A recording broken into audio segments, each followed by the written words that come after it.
Thanks for tuning in to Let's Talk with Patrick podcast, one of the realest podcasts in the world, Atlantic Galaxy, and the whole entire universe. I have another special guest. This is my guy, Reyes Murrieta. He has this Exploring Still Connected YouTube channel, and him and his wife are doing extraordinary numbers. So how's everything going? Everything's going well. Yeah, very good. We're in a pretty busy transition stage of our life. As you said, we have the Exploring Still Connected YouTube channel. And the whole goal of that is documenting our transition to living life full time on the road, working remotely, traveling, meeting friends and family. And we're currently moving out of our house right now. So we have a hot mess in the garage that we're packing and moving everything into storage and heading out this Sunday to start our full time living out of a truck camper. So you have an RV. Yeah. RV. Nice. Well, it's I think most people think of RVs and they think of those long buses, if you will. We're actually living out of a truck camper. So it's a Ford F550. So it's a pickup truck, if you will. And then it just has one of those campers that slides into the bed. And me, my wife Deidre, and our two cats are living out of that truck camper. Man, that's cool. So are you excited? Or are you kind of nervous or what? Oh, we're super excited. The nerves are not there. I think it's one of those things. It's change, right? It's a lot of change. It's challenging, but I've always said to myself, get comfortable with being uncomfortable. So this is kind of what we're doing. We're making ourselves a little bit uncomfortable. And to be fair, we had this truck camper most of the summer, so we did about a 2 to 3 month road trip just to dial things in, make sure they work well for us, and figure out what are the pain points. Came back to Colorado. We've been here about a month and a half. Fix those pain points. So we're excited to get back on the road. So what got y'all into that in the first place? Like what made you want to do that? Yeah. Well, I mean, I've always said I kind of have a gypsy soul. When I was 18, I left home, Arizona, to where I was born and raised, small town Coolidge. When I left, I think the population was around 7,000 to 9,000. What? So a little farm town out in the middle of nowhere. And as soon as I turned 18, went to college out in Tennessee. This is, the furthest scholarship I had away from, Coolidge, Arizona, and lived in Tennessee for a few years, went back to Arizona, moved to Colorado, kind of bounced around a lot of different places. And, we've been here for about 8 years now. I was getting that itch to get up and move, but I didn't want to go anywhere specific. I've traveled all over the world and, all over the States, and there's so much beautiful country to experience and so many great people out there. So the idea of the truck camper was that we could travel to our friends and family and make new friends on the way and experience that journey. So really that was the inspiration for this. So we've been planning this for, over 3 years. We set ourselves up to have remote jobs so that we could work remotely. Me and my wife still work full time, 9 to 5s, if you will, just on our computer. So, we have internet. We can work from just about anywhere. And then, we call up some friends or some family and be like, hey, we're going to be parking in your driveway today. And then we just show up. So it works out really good. Nah, that's awesome, man. So how was your upbringing in Arizona in the first place? Like how was it like? Yeah. Your family dynamic. It was great. So I'm Mexican. I come from a big, Mexican family. The community that I was born and raised in, I took for granted. You always take it for granted until you don't have it, right? And when I moved out to Tennessee, I realized what I had and I left behind. But yeah, I had, my dad had numerous brothers and sisters. My mom likewise. So, I think I had something like 18 aunts and uncles. Dozens and hundreds of dozens of cousins, hundreds of second cousins, and then just about any family friend, as far as I knew, they were family. I had white uncles, I had Mexican uncles, I had black uncles, and they were all family because we grew up small community. Everyone helps each other. If someone needs to put a roof on their house, we all show up for the weekend. Some Bud Light or Coors Light might be there. Someone's grilling some carne asada. Yeah. And, we're all contributing, to the community and to the help, that family. So growing up in a small town, when I was in it, I hated it. I was like, oh, I was meant for more. There's got to be more out there. Big, big, big. I'm just looking ahead, and I didn't realize what I had when I left. But the family, the community, the culture was fantastic. Most of my family still lives in Coolidge. And I try to make it back there at least once or twice a year to visit them. Not long enough. I don't get to spend enough time down there, and that's part of the road life. I want to go down there, spend December, January, February, back in Arizona, with my immediate family. Visit my uncles, visit my cousins. Unfortunately, over the last couple of years, I lost some family members, due to health issues and the situation that we've been going through, and it really did just kind of reignite that motivation to get back there and visit the family and be a part of that community again and contribute and give back, right? Because there was so much that I got out of that I haven't been able to give back. So I'd love to do that. That's pretty awesome, man. So, do you ever plan on like going back into a small town eventually down the road when you get older, Um, or I, you don't know? I don't know. Yeah. Yeah, I mean, I think so right now the way that we set it up is me and my wife, we said that we're going to do a minimum of a year on the road, 1 year. You know, rain, sleet, or hell on the road, thick or thin, whatever trials and tribulations we may come across, we're going to do at least a year. That way we could, run its course. Honestly, I think it'll probably be longer than that. I could Hmm. see us easily spending, anywhere between 1 to 5 years on the road, and just visiting friends and family, and not just friends and family here, but all around North America. So I see this first year we're going, all the way down into Mexico, all the way up into Canada, BC, British Columbia. Spend a lot of time on the western half of North America, and then from there, who knows, maybe we go down further into Central America or Southern America. That's not out of the question. We haven't planned it, we haven't scoped it yet, but I think travel is going to be a big part of our immediate future. After that, who knows, maybe we'll settle down. I do like the rural areas. I'm not a huge fan of cities. I love them for short stints. Hmm. I love visiting my friends, and I love the opportunity that you get in cities, right? There's so much opportunity to be had. But personally, I do like living my life in a little bit of solitude.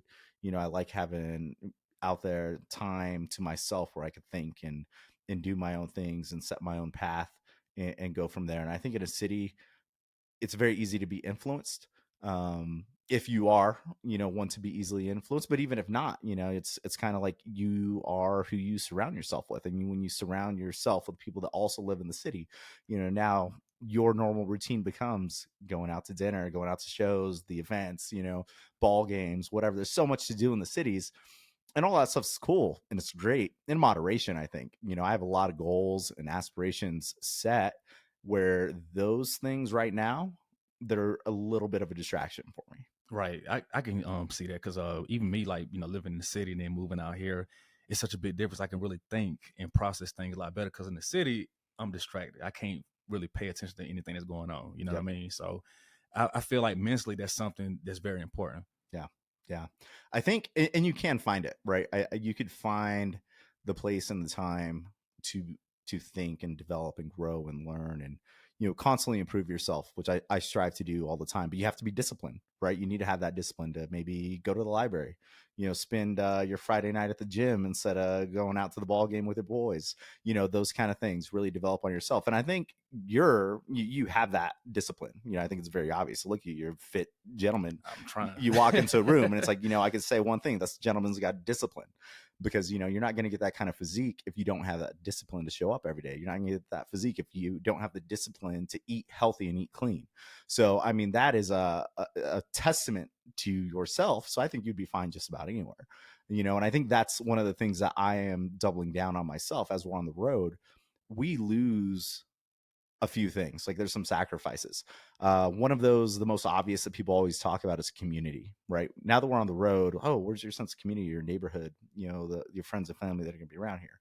Yeah, we're sacrificing our local community, but we're picking up a much larger community across the nation. And again, it's about perspective.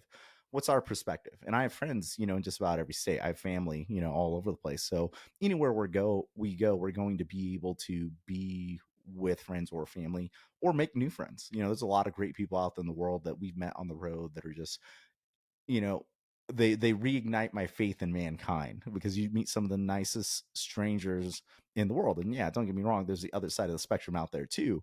But again, it's about perspective. It's who you surround yourself with, and it's the situations you put yourself into. So community is a big thing that you lose.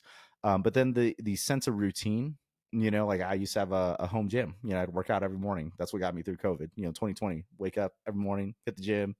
Loved it. Right. Okay. Well, that doesn't exist anymore. We live in a truck. Right. So, things like that, we have to be a little bit more disciplined and force ourselves to keep those routines going. Because, while we may not know where we're sleeping tonight, we have to find a new camp spot, parking spot, whatever. But, you wake up, maybe go for a little walk or jog, or, do some calisthenics outside, feed the cats, take a shower, make some breakfast, set up, do the day job. Boom. That's like 4 or 5 wins that we've already knocked out for the day. Whatever the rest of the day throws at us, we can then tackle and overcome. Wow, that's pretty cool, man. Jeez. So I was gonna ask something. I had something in my head. I can't even think what it was. Oh, what is your ultimate goal when it comes to this? Like, what are you trying to accomplish? Yeah. Well, a few things.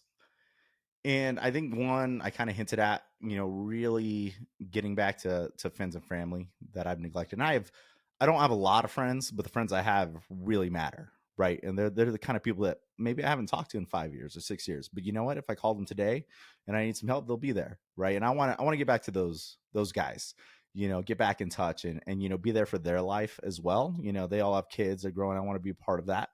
So really strengthen those bonds again, if you will.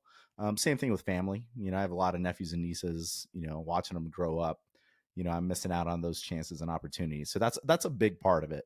The other thing is we're using this as an opportunity to kind of reevaluate and reassess where we want to go as entrepreneurs. So we're taking this opportunity. We're actually renting out our house, which we wouldn't typically be able to do. The rates are pretty high right now. Man. Housing's high.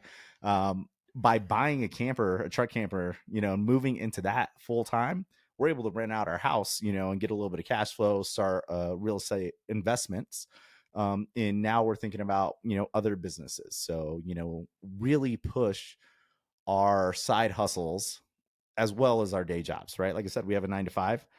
We have a media business, Nebbling Media.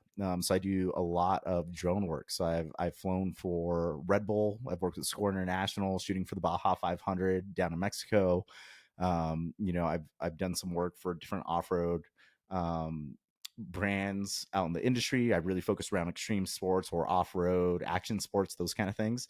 And that's my media business. So being on the road and in a truck, that actually enables me to take more jobs and opportunities to grow my business so that we could branch out into other areas.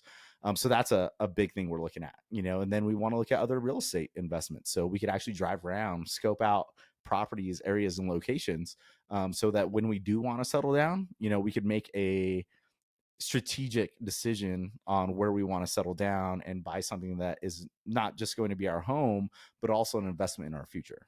Right. So have you always been to video type projects Yeah. as a child at least? Okay. Yeah. I mean, yes and no, right? Like when I grew up, my dad had a camcorder, the old Yeah. Sony big old camcorder things. Yeah. And I played a lot of baseball and sports and wrestling, very active, athlete. I had a college baseball scholarship. That's what took me out to Tennessee. But my dad used to film me, just swinging the bat, work on my swing, practice, videotape it so we could go back, play it back, and, evaluate what can we do to improve. I was doing that at a young age. And, I think my first personal camera was like a GoPro 3. And I just took that out and, I've always been into outdoors and active sports. So whether it's mountain biking, BMXing, motocross, baseball, obviously, softball now in my older age, and, just all kinds of, action sports, climbing, yada, yada, yada. I would take the GoPro with me and I would just film everything. So, film the story, film my adventures. I didn't really do a lot with it though, back then. It wasn't until about 5 years ago when I'm like, you know what, like this passion for video and the skills I've acquired over the years of just filming myself, I'm like, I could do something with that. So we founded our media business, Nebbling Media. That was in, I want to say 2019. So it's been about 4 years now. How's it doing as a business? It's doing well. Okay. It's not, I want to say, I I make enough to live off of that, but that's not the point. That's not my goal with it either. But it's enough to cover itself. It's profitable. And we get to be selective about the jobs. When we first started, I was doing wedding photography. So, a bunch of weddings. I'd do some like graduation photo shoots, a lot more photography than video. And that was cool. Got my foot in the door and I learned a lot. A lot from the business side and from the communication side and marketing side. And then, because this was kind of our side hustle, I was able to really redirect it into passion projects. So I did a couple short films that I submitted for film festivals, and then really pick the clients that I want to work with. So, like I said, just this last year was my first year working with Red Bull. We shot Red Bull Cascade, which is a huge freestyle ski event at Winter Park. Second year they've done it, and hopefully we'll be there next year again. But that was a huge accomplishment, and I wouldn't be able to work with brands like Red Bull or Score International or we did some Pikes Peak International Raceway shoots for Hot Rod Rock and Rumble down there, Wow. unless I was able to be selective with the kind of content I wanted to shoot. So, a lot of mountain biking, extreme sports, cars, off road, all of that stuff lends really well to drone work. And that was the niche I doubled down on. And the media business has been doing fantastic from that. And because of that, I have been able to grow my YouTube channel in a very, what I think is rapid pace, considering I just started working on it, 3 months ago. I would say I just started exploring Still Connected. We just got monetized a few weeks ago, so very excited about that. And the way that I'm able to do that is I'm able to use my media skill sets to put out some of these stories and to put out these videos on social media in a manner that's entertaining. I hope. I'm still getting used to being comfortable on camera, Yeah. as you could imagine, right? You're doing well, man. Yeah, but I was always behind the camera. I was always filming, and Right. I'm really comfortable there. So that transition to putting myself in front of the camera full time to tell a story, to share my life, to share my adventures, that was new, but but I think at the same time I enjoyed it. I did it because it kept me accountable. you know I know that other people watch this, my family, my friends. It's funny when my cousins reach out to me that I haven't talked to in years. They're like, oh man, I love that story that you told, like, and then when you leave you do your outro, hey, I'll catch you guys in the next one. I catch myself saying, oh, bye Reyes. And it's like, I love that. It's just like insane. I'm like, because it does that is a way for me to actually get back and connect with my family again. Even though I'm not seeing them, they're seeing my life. They're seeing what we're doing. And I love sharing that and giving them that opportunity, because we do some cool stuff. We do fun stuff. But at the same time, I'm just another person doing Right. the thing. Well, it looks professional, man. Thank you. You did Thank an you. amazing job. Like the camera quality is astounding. Thank you. I appreciate that. I do Yeah. try.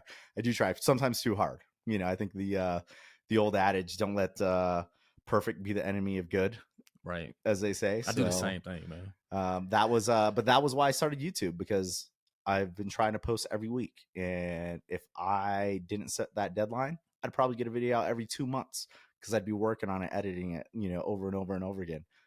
If I try to get it out every Saturday morning, I got to get it out every Saturday morning, regardless of the quality or the state. So that actually kept me and got me more comfortable in just making a really good product instead of a perfect or a great product. So do you have any unreleased footages you're gonna release eventually or no? What do you mean by unreleased footage? Like, Just stuff you recorded. Just you never leaked out. Because I have stuff I haven't leaked it as well. I got stuff in my stash. I just yeah. saving. Well, I do actually. So I have a lot of really epic adventures and road trips that we've done in the past, and one that there's actually two that come to mind that I really want to put out. Probably once Exploring Still Connected gets a little bit more rooted in the brand of kind of adventure, travel, and digital nomads, right? Working from the road.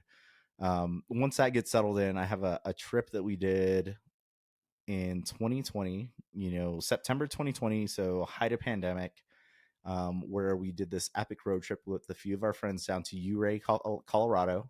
A lot of off-roading, four-wheeling over these, huge passes. And then we basically take a dirt road all the way down into Moab to meet up some more friends from, all over the US, where we do this big, epic off-road adventure in Moab, which is, if you're not familiar with Moab, it's kind of the iconic off-road location in the US. There's probably three locations that everyone's like, oh, I must do that in my life. Moab happens to be one of them. And it was about a week-long trip. We had about 8 or 10 guys rigs and vehicles, I mean, that were all doing this kind of journey. And it was just such an amazing time. Great story, great group of friends. So that'll be one video that I'm looking forward to put out. And then we have another video where same group of friends, actually, we all met up down in California and we did the Mojave Road Trail. So that's through the Mojave Desert National. It's like a national park, national forest. Don't quote me on that. But you can Google it. But basically, it's just this big off-road trail, and you camp and sleep on the trail for about 3 days. It takes about 3 days to do the entire trail, and it was just same group of guys going through the middle of the Mojave Desert and having a great time. And those type of experiences are great because anything and everything happens. It's an adventure because people break parts, and someone forgets their water, or Oh man. like whatever, but you got to scrounge together and you have to problem solve and you have to overcome these challenges, if you will, and enjoy yourself and realize that oh gosh, it's a challenge, something broke, yada yada, but like don't let that ruin the trip, right? Because we still have a week to go, or we still have 3 days to go. If you let that ruin the trip, man, you're just gonna be miserable in life. And I Right. think it's a lesson learned. It's a little bit of like a reevaluation. If a flat tire out here in the middle of nowhere, is gonna freak you out and get you down, maybe there's other things you need to be working on. So it's just like a little, oh yeah, I can do this. I got this. I can do these, handle these problems, and then I come back from that, and it's like I can take on just about anything. Right. Well, that's pretty cool. So I was gonna ask this. So if your shows ever get picked up by like a big network, would you be okay with it? Would you accept it? Would you decline? Since it's not about the money. Um, I don't think my channel I would sell to like a big network. I think I would sell content to a network. If a big brand, like Red Bull, for example, you know, hey Red You like Bull, Red Bull a lot, don't I like Red Bull. But like, they're a big brand and they have their own network, if you go Red Bull TV. If they wanted me to shoot, a video or a documentary for their channel, I would be, to the moon, just ecstatic, because the group of people that I would be able to work with and the experience and the journey, that's what I love, right? I love the journey. I love the experience. I love the adventure. And the way I look at that, if someone wants me to work with them, whether it's creating content for them or being a part of one of their teams and with their productions, I'm all for it because I see it as an opportunity, to do something that very few people get to do. And I'm all for that. The channel itself, it's my channel. I do it. That's more of a passion project. Would I love to work with cool brands that I believe in? Absolutely. People more than welcome to sponsor me. Hey, that'd be great. I don't have any sponsors right now, but I'm not against it by any means. So do you have an actual IG page for that for your YouTube channel? Yep, same thing. Okay. So Instagram, Twitter, which we don't do a lot on Twitter or TikTok yet, but You like it's Twitter? it's X, I guess. Not even, it's not Twitter, formerly known as Twitter. It's now X. What? Really? I didn't know that. Yeah. So Elon, he changed the name to X. Um, I'm out the loop, man. I didn't know. it's Wow. it's okay. I go there for some like cool threads, some cool writing and insights. I think it's a good place to put out ideas.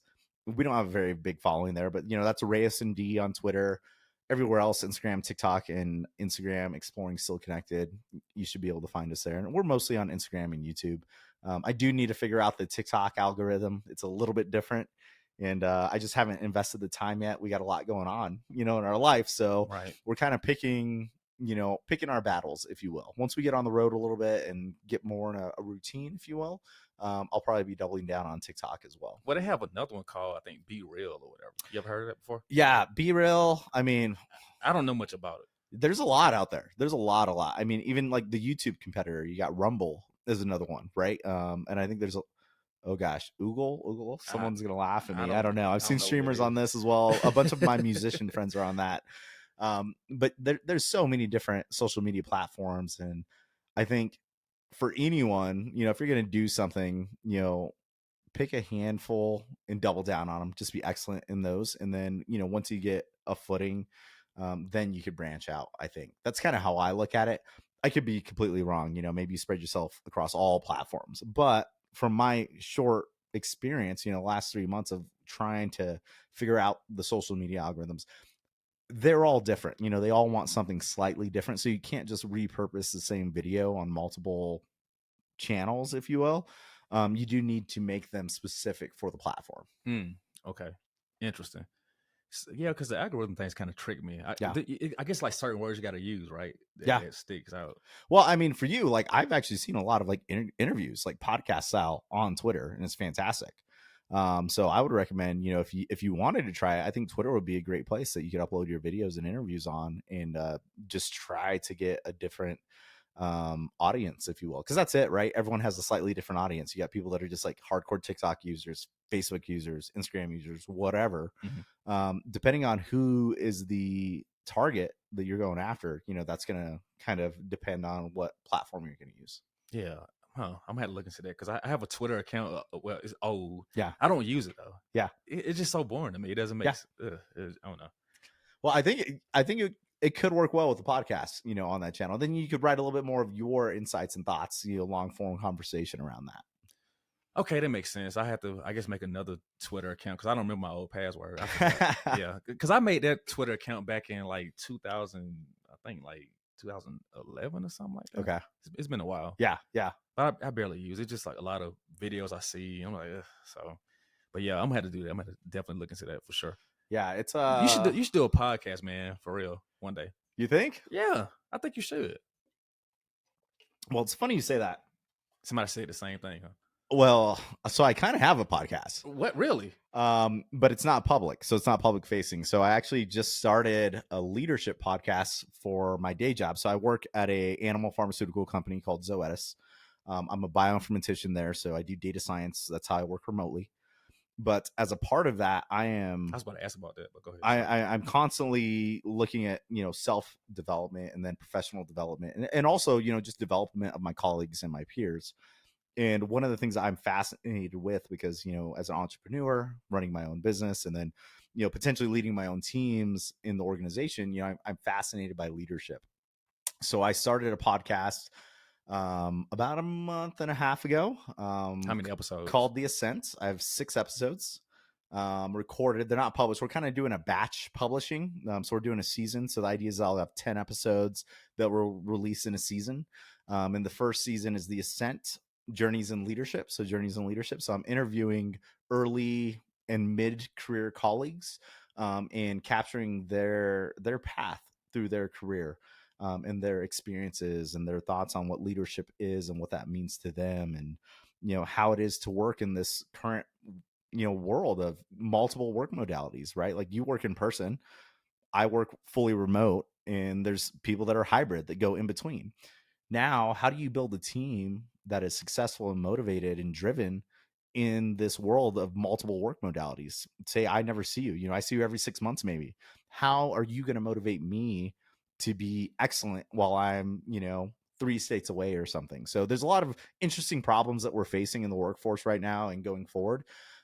So that's what I'm using that podcast as a way to get my colleagues, my peers thinking about those questions and really getting their insights and their perspectives. And I continue to learn and grow from this. They learn and grow from it, and they could think about retrospectively. It's always fun to ask those questions, those probing questions. Like, wow, I haven't thought about it that way.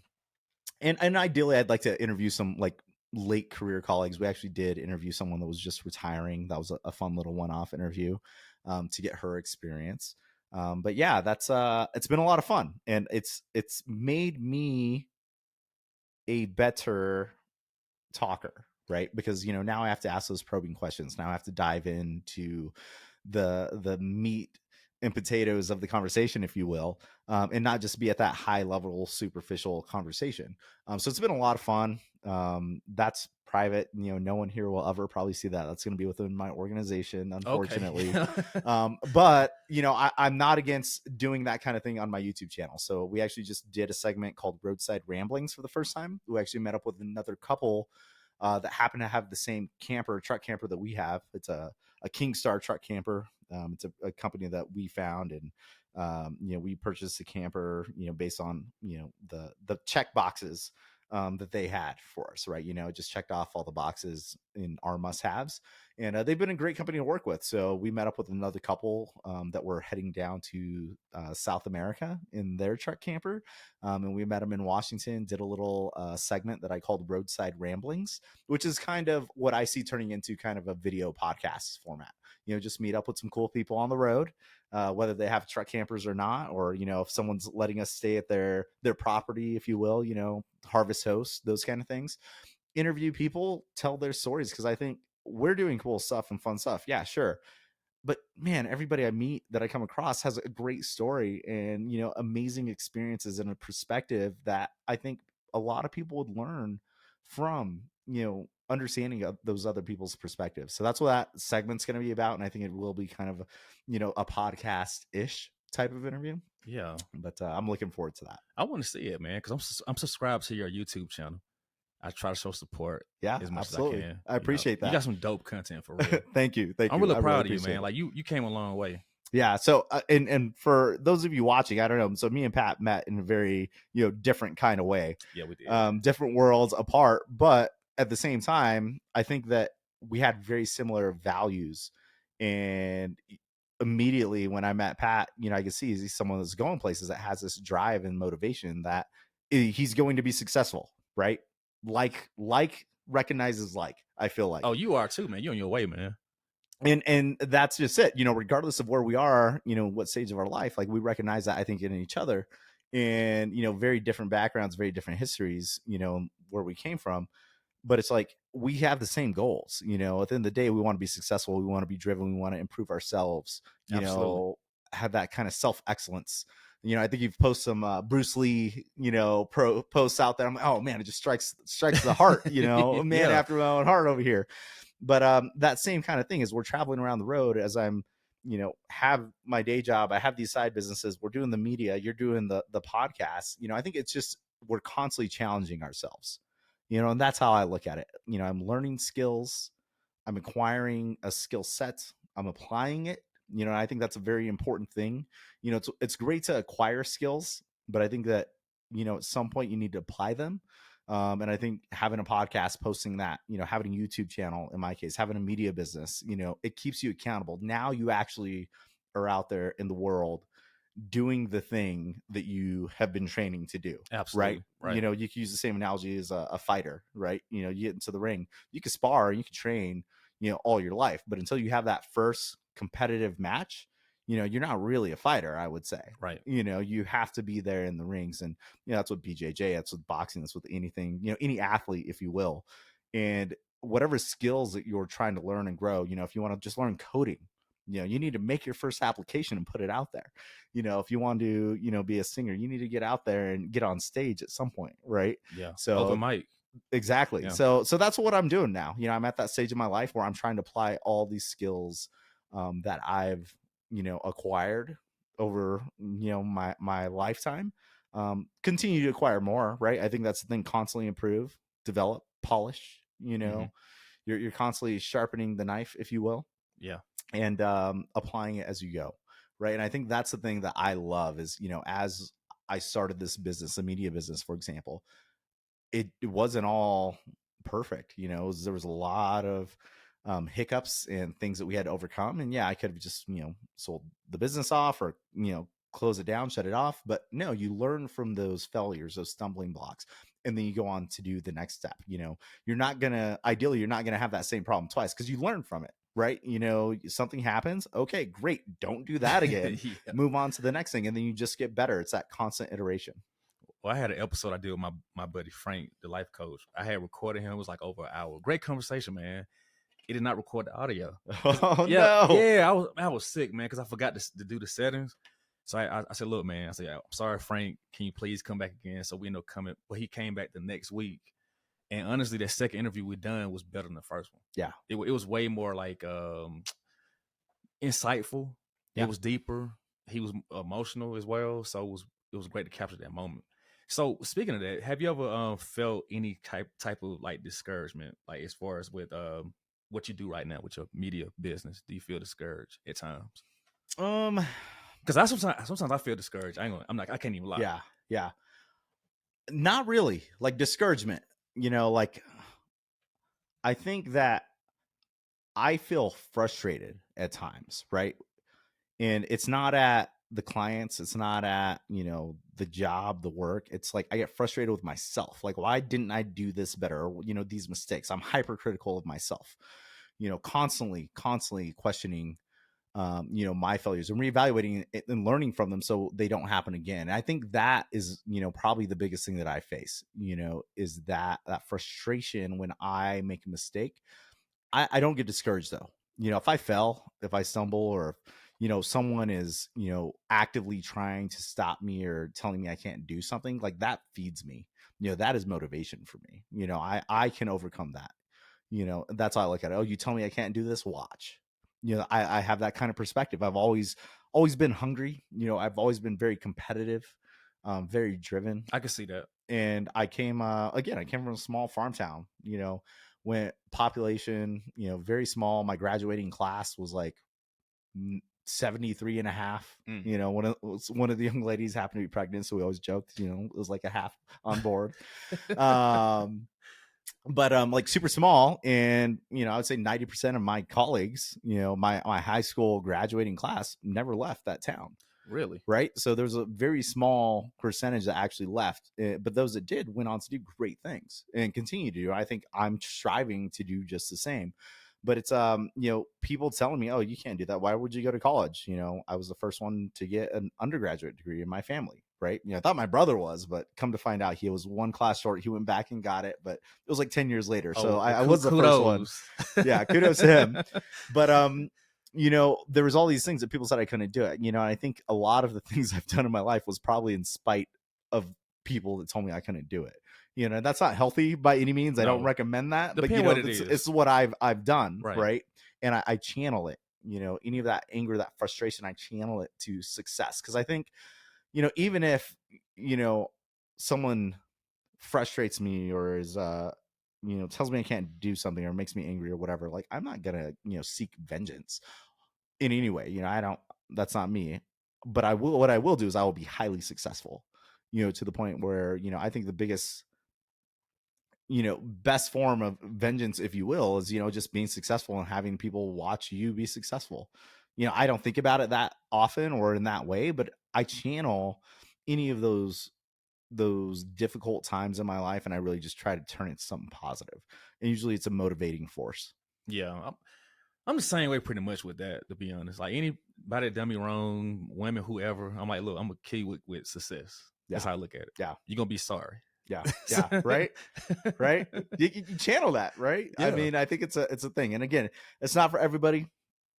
I think that is a slippery slope. It can be very toxic. It could go in a bad direction. Well, yeah, for sure. But at the same time, I think there's a healthy way to kind of manage that. If you keep the head strong, you got to have that mental game, that determination, like we talked about earlier. You're very determined. I think you channel just about anything into success if you have that kind of determination and discipline. Right. And just, I guess, the opportunity. Yeah. Yeah. Timing is everything. Yeah. And I think you make opportunity.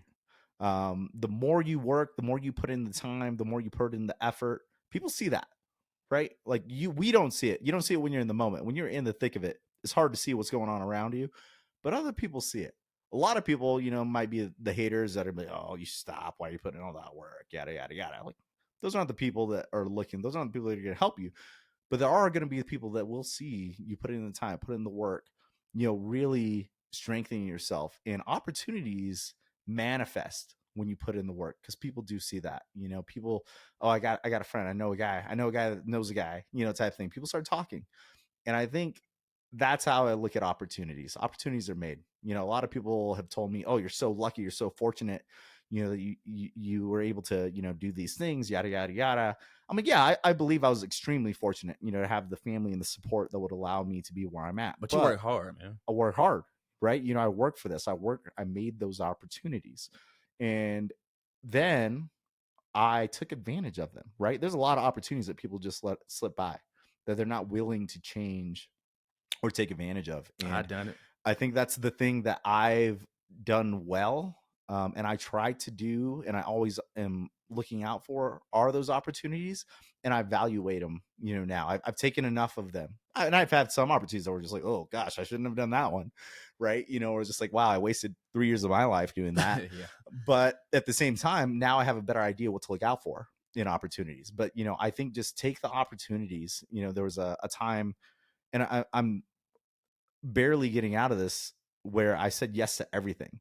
If anything came up, oh, hey, you want to do this podcast? Hey, you want to come volunteer with us? Hey, you want to come play golf? Hey, you want to go to the gym? Hey, you want to do this? Yes, yes, yes, yes, yes, yes. I would do anything and everything just to meet people and network and get exposed to different experiences and volunteer and like grow my chops. I learned so much and opportunities, right? I took advantage of them. Just honestly, whatever's there. Now I'm getting to the point where I could be a little bit more selective, and I am more selective, because now I have clear goals set in mind and a path, and I want to, all those opportunities I took advantage of. I'm leveraging those skills and experiences to help me on this path that I'm on now. And if I see other opportunities that are coming my way, if they're not going to help contribute and drive that path in that direction that I want to go in, I'll say no now, but that is very, very recent, within the past couple of years. Up until that, always been kind of that, yes, sir, let's do it. Let's go. Yeah. I don't care what you said. Yo, let's go do a 14er. Never done one. Let's do it. Cause Yeah, I love that and the experience. And again, it gets back to that adventure, the journey. You never right. know what you're going to find until you get there and you That's do true. it. Well, I know me. I done the same thing. And sometimes I got to take a break because I overcommit myself at times, and Mm-hmm. I just get lethargic. I Yeah. do. I get drained mentally. Yeah. And so with that said, have you ever done like any kind of like therapy before?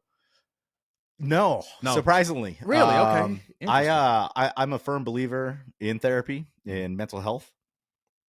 I think you got to take care of you first. I think that comes down to, regardless of if you're in a relationship, you're single, you have kids, whatever. You need to take care of yourself, because if you can't take care of yourself, you can't take care of anyone else. And I'm a firm believer in that.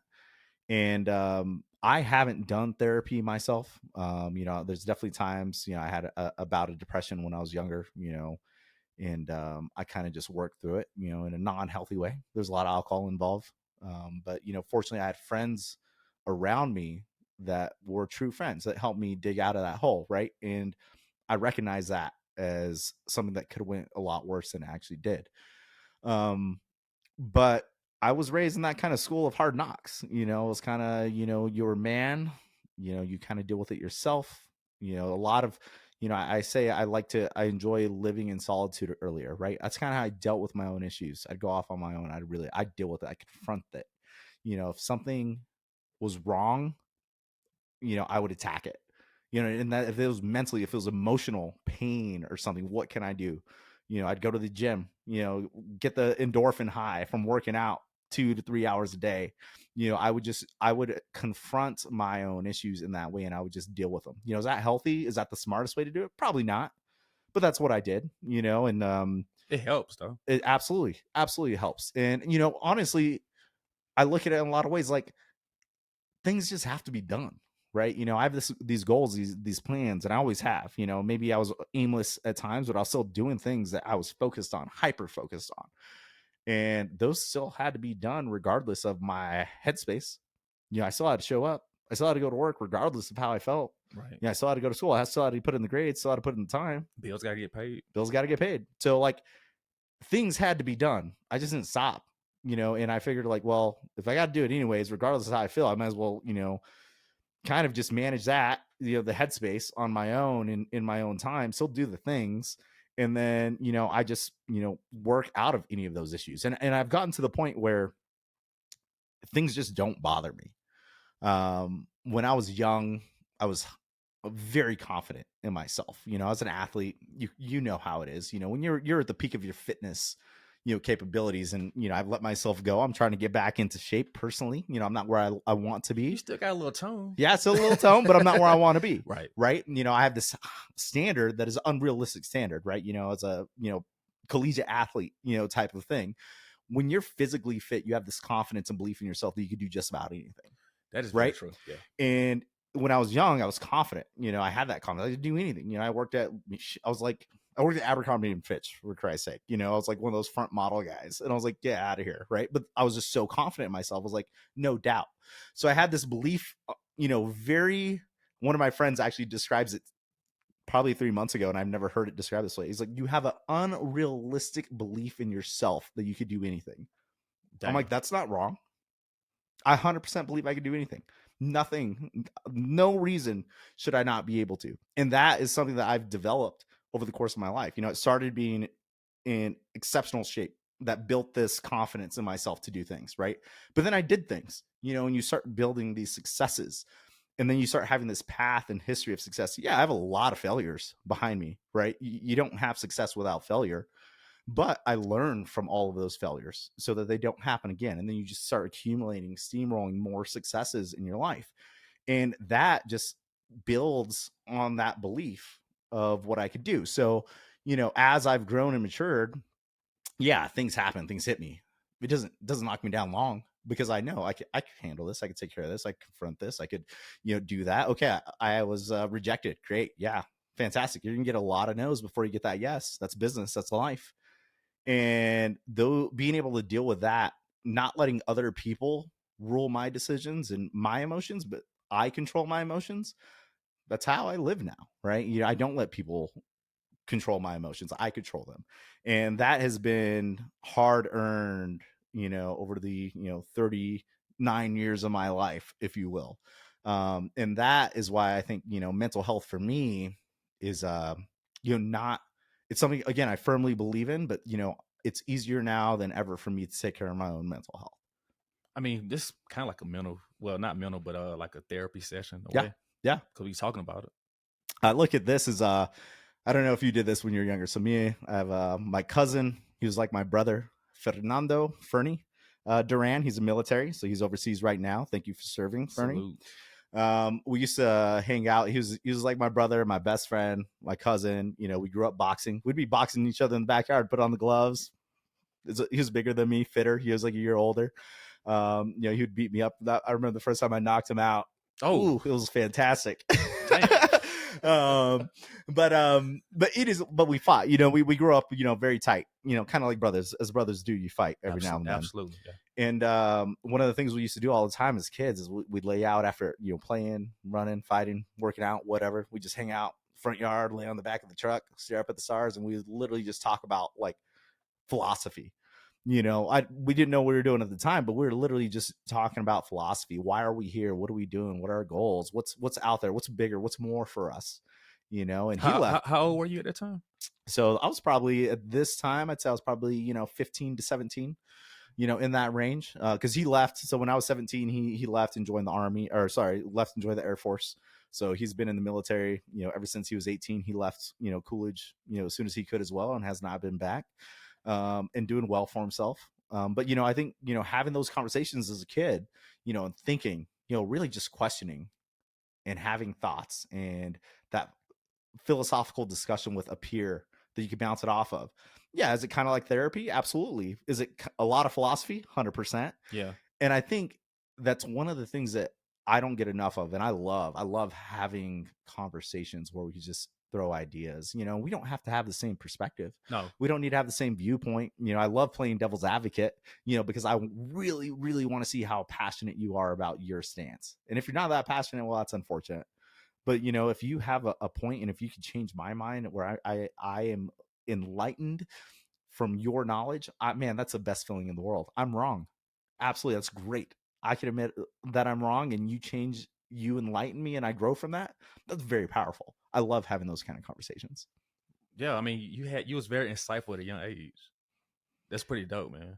Yeah, it was again, it was the community and the culture, the people that I was surrounded with. So I was very fortunate for that. Again, when I was younger, I didn't recognize that. Looking back though, It makes sense now. it makes a lot of sense. Mm-hmm. Yeah, the experiences that were there. So again, it's who you surround yourself with, and just putting yourself out there, making those friends, meeting those people, having those conversations. I think it's very, very powerful. The fact that you're able to sit here, do podcasts with so many different individuals, and you have some great people on your podcast.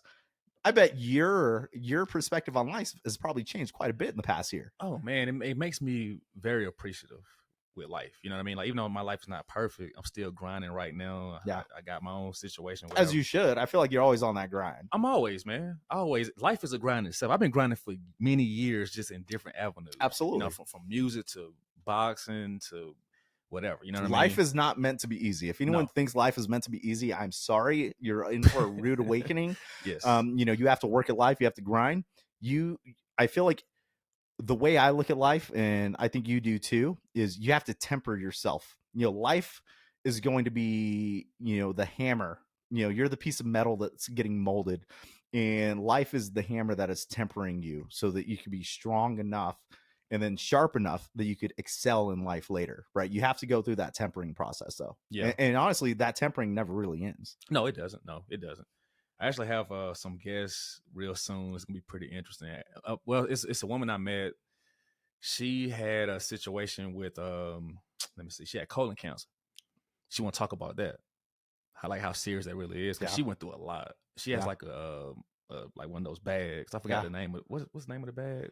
Colotomy bag or something. I think that's how you say it. I know what you're talking about. I don't know the name Yeah, though, I but think yeah. I don't remember the name, but yeah, I'm supposed to be interviewing her real soon about that. Yeah, cancer is a whole other animal, man. It is, man. My, I'm sorry. Go ahead. no, go ahead, please.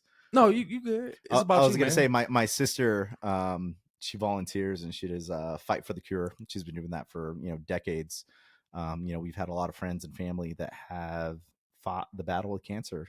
Some win, some lose, and it's just one of those things that no matter who you are, that is it's a tough thing to deal with. Whether you have it or a friend or family has it, working through that is not easy. So I bet that's gonna be a fantastic story to hear her. Oh yeah, her story, her experience fighting that. she is very animated for sure. She's in her 50s. She was diagnosed in her 40s, and yeah, man. She says, just wait, okay? Just wait for the episode. I'm not. Sneak peek. Yeah, sneak peek. I'm not gonna even. No, I'm not gonna say no more, okay? But it's gonna be pretty dope for real. And I met a few more people and some other people I know as well. I'm supposed to be interviewing them too. So it's gonna be some pretty interesting content, I think. Yeah. And Yeah. the people I interviewed before, they was all great as well. You know what I mean? Well, I think that the thing that you're doing well is you identify that everyone has a great story, Of course. right? Yeah. And I have some friends that are younger that are trying to make content. They're like, oh, I got to do like the coolest thing. Like if we're doing video, oh, we got to fly to Iceland and get the cool, Icelandic volcanoes. Or if you're interviewing someone, oh, I got to have like a celebrity. No, you don't. You can do cool stuff in your backyard, and everyone around us has an amazing story to tell. And I think that is powerful. And if you're able to capture and tell those stories of your next door neighbors, like that is amazing. And I think that those are the people I want to hear from. Absolutely. Yeah. And then plus it's like just whether you're famous or not, it doesn't make your story less significant. You know what I mean? Yeah. So that's why I like interviewing just people I know here locally or people I know back home or, Yep. Whatever the case may be, because everybody's like, oh, my story not that important. I'm like, look, yes, it is. It's pretty cool. Like you're an interesting person. Why not come on and just talk about it? Yeah. Yeah. So that's my thing. And also I want my show to, well, it's not that I want, but it is. It's a non-judgment platform. Yep. Like we talk about everything, no matter how taboo it is. Yeah, he does. This is true. If you guys have not seen some of these dominatrix, how do you say it? Dominatrix, yes. Episodes, fantastic. And Tantra Coach. yeah. That's like 2 hours plus. Yeah, she's really, really cool, man. Like she's like super, super cool. Very informative, you know what I mean? So, so I just like I want to interview all kind of people, man. Yeah. Well, I mean, again, I think everyone has a story to tell and capture it. And I think this is a great platform for people to tell their story and get people out of their comfort zone, right? I'm very conscious about talking. I don't know if you guys can tell here, You're but doing very well. When I grew up, I had a really bad mumble. Really? Extremely bad. I couldn't even tell. So I still really try to enunciate my words whenever I talk or I give presentations or even on my YouTube channel. If we're out having a drink one night and we're hanging out, then you'll probably hear me mumble a little bit more. And it'll be, oh yeah, that's alcohol. No, it's actually, I still struggle with, a mumble myself, but that's one of those things that I overcame, right? It's just another one of those things. I can't even tell though, man. Yeah, well, thank you. I've had a lot of time to practice. Yeah, you did. I mean, I really, like, when I first met you, I could not even notice at all. Seriously. Yeah. Well, the way you conduct yourself, I just couldn't tell, bro. Like you definitely hit it. Yeah, it's just one of those things that you overcome. It's a challenge that was thrown at me, and I've worked to overcome it, and it's just another part of who I am. Right. Well, you're doing a good job. Keep it up, man. Yeah, thank you. Like I said, your content is amazing, man. I really hope that it flourishes. I hope more people stay tuned in. Yeah, I'm excited. We have I'm in tech and data, if you will. So like I said, I work for a pharmaceutical company. I'm a bioinformatician. What got you into that in the first place? I'm sorry, my bad. Yeah, I mean, so well, when I met you, I was going to graduate school. Right. So I was fascinated with microbiology and infectious disease. So that's what I did my undergrad in, and then my graduate work was in virology. And when I was doing that, I was in the lab 10 hours a day, 7 days a week, and I was stuck at the bench, and I was doing some type of work with like cells or mosquitoes. I did a bunch of work with mosquitoes, and I'm like, well, it's cool and I love it, and it's infectious disease, but I didn't want to be stuck at the bench all day. And there was this whole side of science, in the realm of bioinformatics or computer science or computational biology. There's a lot of words for it, but really it was around leveraging the strength and power of computers to process extremely large biological data.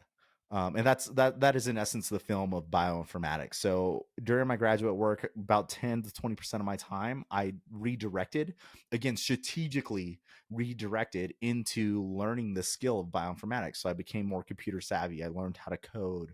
I learned about all the different tools that are out there, and very much a beginner introductory level, because I came from nothing.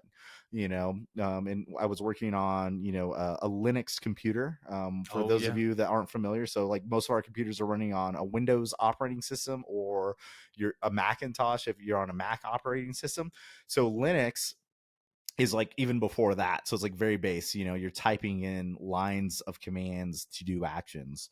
And I had to learn all that in graduate school, and I realized, I'm like, man, I could do this from anywhere. Foreshadowing, 6 7 years later, where now I'm working full-time on the road, doing my day job from anywhere, because I'm more in computer science. I'm computational. I just built a really cool application that does like URL crawling. So like if you have a key phrase that you're interested in, you type it into this application, and it goes out to the internet and just looks for that key phrase across 10 or like 100 different URLs that I specified, and it gives it back to you. So it's kind of like your own personal search engine. And that has been so fun and satisfying, because again, I'm constantly learning, constantly growing. It's a field in technology that is evolving and changing a lot. Now with the advent of like chat GPT 3.5 or 4.0, it's pretty popular in the news. I'm not sure if you're familiar I with was it, going to but ask you about that. AI technology is very, very hot right now. It's been around for a while, but again, with the advent of Chat GPT, I've been using that and leveraging that to learn and grow and do more. I mean, I use it for my YouTube channel. Okay. I was like, hey, Chat GPT, I want you to act as my personal assistant for my YouTube channel called this. Ask me any questions you need to know so that you could help better assist me. And then it'll ask me, okay, what's your channel name? What is the kind of content you're going to be putting out? What kind of branding do you want to do? Are there any events, or what are your plans for videos? And then it'll help me come up with a shot list. It'll help me come up with a schedule of videos that I could then shoot in content. I'm very high level, right? Like I go in and I take my creative freedom and I dive deeper into it and structure it. But I have a lot of really fun content coming out that was in part suggested or motivated by artificial intelligence. And I learned that in my day job, but I bring it into my side business, or not even the side business, but this is now my personal social media. And it's just fun to see how you could leverage the different tools across so many different spectrums. I've been told to use that, by the way. Hmm?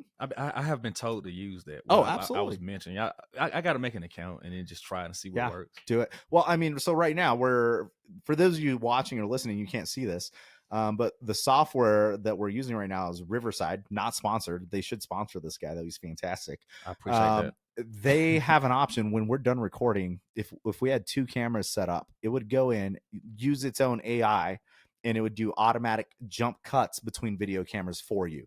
And What? this software you have now will do that. So it has AI in it. So while you're not using it, you could. Damn. Okay, I need to step my game up then. I need to do that. I need to make an account.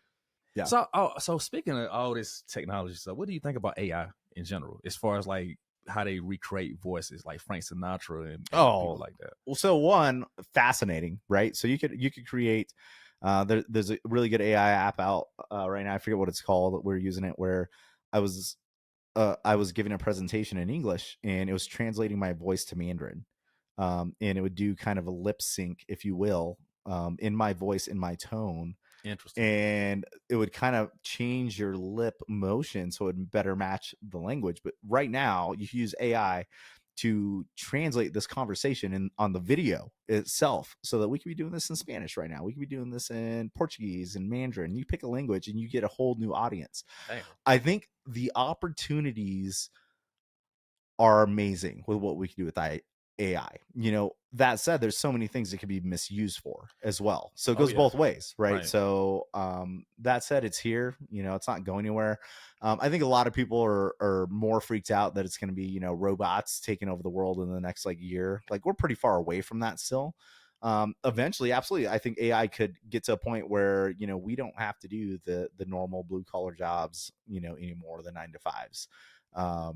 My own job in computer science right now, we use AI, and I'm building applications that are better than ever because I now have an AI tool that can help suggest new approaches Hmm. or do some boilerplate coding. And for those of you that don't understand that term, boilerplate coding is root coding that is highly repetitive. So things that might take me an hour to do, I can now have AI do it in a matter of seconds.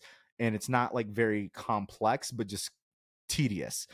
So extremely, empowering and just making my time more efficient. And that's today. Where's it going to be in a year or 2 years from now?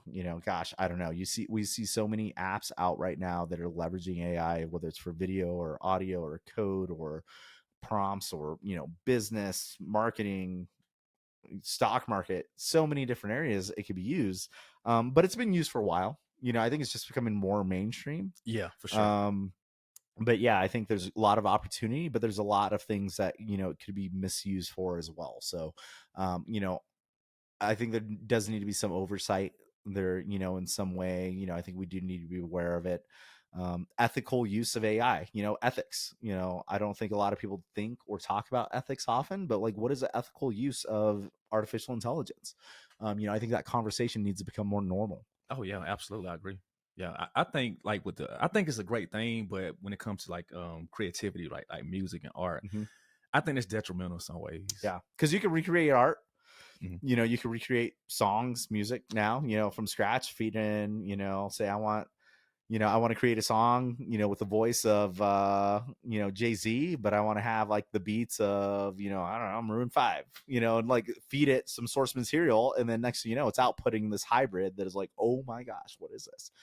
Um that might change, right? Musicians and art might change, instead of just doing traditional composing on, sheet music, sheet paper, think of like Beethoven, going back to the classics. Now people were using, synthesizers and electronics, right? And they're getting tones and audio that was never before capable by one person. Hmm. And then now we have this AI that's able to compose multiple things, right? So I think it could be detrimental, but I think it could also be another tool that's just that next step in creativity, right? Right. Again, perspective. Is it going to put some people that aren't willing to change out of a job? Yeah. Oh yeah. There's a graph that I've seen that I absolutely adore. You have experts, so you have people that say 10,000 hours of doing work on one bar chart, right? And they're high. Say we're just looking at percentage, and we'll say like percentage of efficiency. So we'll say 10,000 hours. They're an expert, so they're like 90% efficiency. And then you have a beginner, someone that's maybe put 10 hours in, right? They're probably somewhere around like 20 to 30% efficiency. 10 hours, you can learn a lot in 10 hours and like learn the basics on something. Maybe not a whole like instrument, but you can learn how to use some tools or editing, if you will. So let's say there's like a 40 to 60% spread in difference between that expert and then that beginner. Well, now what's going to happen is that beginner, but also knows how to use AI, they're now going to become more efficient than that expert with 10,000 hours, maybe by like 10 or 20%. Not a lot, right? But they will become more efficient and better at whatever they're doing than that expert because they're leveraging AI tools. But this is the cool thing. You put AI in the hands of that expert that has that 10,000 hours of experience and knows how to leverage AI, they are going to be hands down, just out competing anyone around them. Because now they have the background knowledge, the root, the information, the creativity, and they have the tools to enhance it. So I think that's what's going to be different. The people that are not going to change and they're not going to adapt to the times, yeah, they may struggle, right? It's going to be hard. And that's going to be in any field. Art, music, business, computer science, stocks, whatever. That spread is going to happen. The people that can leverage AI in their roles and in their jobs and be that expert, those are the people that are just going to be, the content, the products, the deliverables that we're going to see in the next decade are just going to be things that are like out of a sci-fi movie. So basically, I need to change with the times myself and get on the AI train, pretty much. I think you're here, right? Like what we're doing now. How long does it take you to edit a podcast? Do what would you say? Uh, Not that long. Not that long. No. Okay, so let's say it takes a couple hours, Right. 2 hours. Well, what if you now outputted this output from here, put it into, I know a podcast tool called Autopod that I actually personally use, and that does jump cut editing to get rid of all the all the dead space for me, all the stuff that you would typically Really? do in an edit. It doesn't even matter seconds. So you just got an hour and 45 minutes back in your life. Damn. What are you going to do with that? Ideally, you do something productive. Some people will waste their time, just twiddle their thumbs. But, Yeah. That is literally available now to use. Right. And think about that. And that's just one example of something you do now with what we're doing right here. How does that apply to your creativity for music? You compose, right? You have all these other things that you do too. There's a whole world and spectrum where you could leverage these tools as well. Wow. And that's where you need to start thinking. Yeah. Because I don't think it's going to replace you, but what it will do is it'll free up time so you could be the creative, so that you could do the things that matter. You could be planning that next interview or prepping or having more interviews, less time spent editing and posting. Damn. Well, okay, you got me sold. I'm convinced now. Yeah. And again, it's about perspective, right? Yeah. I think that there's nothing wrong with adapting and change. I think people need to. It's that mantra I always tell myself. Be comfortable with being uncomfortable. You don't know what you don't know sometimes, right. And learning that and growing. That could just be that next thing that is like, oh gosh, instead of doing a podcast every week, now we're doing one every 2 days. But it's life, right? It always continue to keep changing, exactly. Evolving. Yep. Because 2023 is different from 1953. You know what I mean? And this is just one of those things. Yeah. Right. It's just one of those things. Yeah. Evolution. It's one of those things that we're facing in our day and age. Right. I mean, even as athletes, like athletes has changed over the decades. Yeah. Exponentially. They're bigger, stronger, faster. Yep. And also nowadays, as especially people our age and older, we look younger than they did back 30 years ago. Absolutely. People are blown away when I tell them I'm 39. Right. See, that's what I'm saying. You know what I mean? And then we know how to eat better. We have more information now. We know how to work out and how to train ourselves. It's just a whole different situation. And then mentally, we know how to have the right kind of mindset we need to do to tackle the world. And yeah, absolutely. It's just a whole different it's evolution, man. Yeah. So I'm gonna get on the AI train. Yeah, look into it. I mean, there's so many ways that you can leverage it that aren't just Chat GPT. Like I said, there's hundreds and hundreds of applications. And I would just say AI in my given area of interest. For anyone listening to this, regardless of what you do, you have a hobby, you have something you're interested in, just put in, how can I use AI in that space, whatever that is, and you'll be fascinated by the options and tools that are available to you right now. Wow. Yeah, you got me convinced, man. I'm not keep saying it, but I'm really, my mind is like, it's moving around right now. Yeah, because I got to make an account, man. I got to start doing this because I want to definitely eliminate some time so I can really move on to the next episode and just, I don't know, I guess creativity and maybe help promote my stuff even more. Yeah. Like some kind of way. I don't know.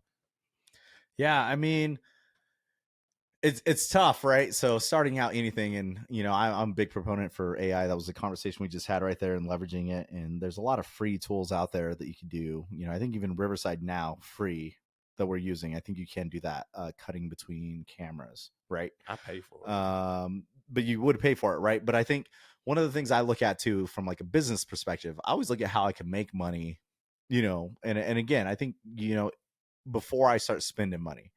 And a podcast, YouTube, my media business, whatever, like they're all businesses. And I understand there's going to be an investment time, where I have to spend money, but I try not to spend as much money.